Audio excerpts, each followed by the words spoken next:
Christian Standhardinger, bakit mas pinili pang magretiro kaysa maglaro sa Terra Firma Jeep?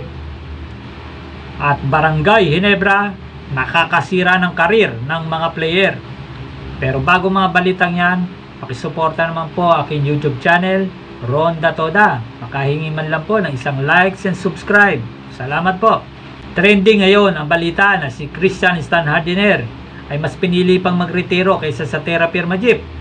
Marami nagtataka at palaisipan, bakit magre-retiro si Christian Standhardinger samantalang physically fit siya at talagang maganda ang kanyang nilalaro? Mula na na-trade si Stan sa Terra Firma Jeep ay nawalan na ng gana maglaro si Stan hanggang sa ilang games na hindi na rin siya nakakalaro.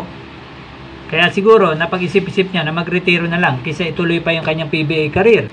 Total, tinirade na rin siya ng Barangay Ginebra na hindi pinalagaan yung kanyang ginawa sa Barangay Ginebra.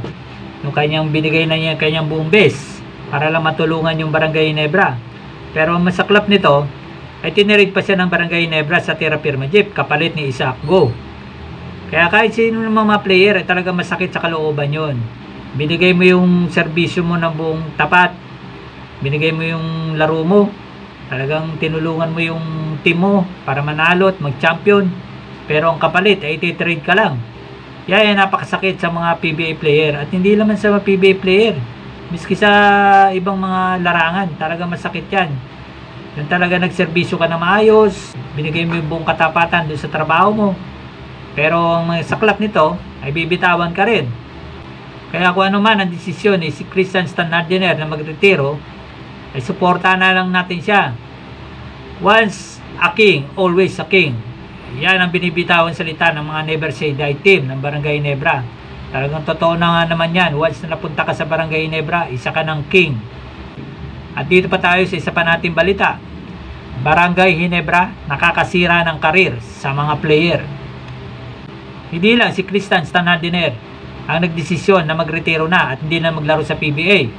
Maraming mga Ginebra player at mga superstar na binitawan nila na talagang halos nasira na yung kanilang karir dahil ayaw nilang maglaro sa ibang PBA team dahil napamahal na sa kanila yung chemistry ng Barangay Ginebra. Ang problema nga lang, binitawan pa rin sila ng management. Isa sa mga naging Ginebra player at superstar at malaki na itulong sa Barangay Ginebra ay si Greg Slaughter. Mula na tinirade si Slaughter at napunta sa Batang Northport ay talagang nasira na rin ang karir ni Slaughter hanggang hindi na rin niya natatapos yung isang conference. Hindi naman siya nai-injury pero hindi sila magkasundo ng Batang Northport. Kaya mas ginusto pa ni Slaughter na maglaro sa Japan League at iniwanan ng PBA. At ngayon sa kasalukuyan naglalaro si Greg Slaughter sa Manila Metro Stars ng MPBL. Talagang ayaw na niya bumalik sa PBA at lalo-lalo na sa Barangay Ginebra. Talagang masakit. Hanggang ngayon masakit pa rin ang damdamin ni Greg Slaughter sa Barangay Ginebra. Ang problema nito, iniibit pa siya ng Batang Northport. Ayaw siyang bitawan hanggat hindi nakakakuha ng kapalit ang Batang Northport sa ibang PBA teams. Kaya sayang ang karir ni Greg Slaughter. Isa pa siya sa mga kilala at mga superstar sa PBA hanggang sa nasira na rin yung karir niya. Isa pa sa mga nagretiro na Barangay Ginebra player ay si Jet Manuel. Nung rookie days ni Jet Manuel, halos naka-isang taon siya sa Barangay Ginebra, halos ilang games lang ang nilaro niya.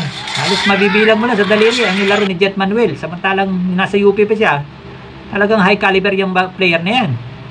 Pero nung napunta siya sa Barangay Ginebra, ay nasira talaga yung karir niya. Halos hindi na siya pinapasok coach Tim Cone.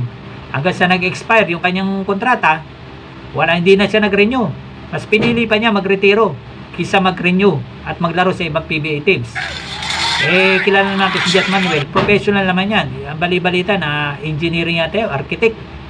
Kaya kaya iniwanan na niya paglalaro na sa PBA, paglalaro ng basketball. Isa pa sa naging player ng Barangay Ginebra ay si Chris Ellis.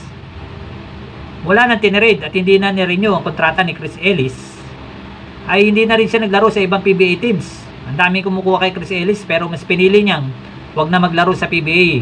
Sa mga nabanggit na player mula kay Stan, Greg Slaughter, Jet Manuel, Chris Ellis, ay hindi natin sila masisisi kung bakit mas pinili nila na magretiro na lang kaysa maglaro sa ibang PBA teams. Kasi nga napamahal na sa kanila yung Barangay Ginebra. Halos ilang taon sila naglaro sa Barangay Ginebra. Tinulungan nila makakuha ng championship at magandang samahan ng mga players. Ang problema nga lang, management ang kalaban nila, kaya ganun ang nangyari. Kaya sabagay, desisyon nila yan, pero sayang ang karir ng mga player na yan.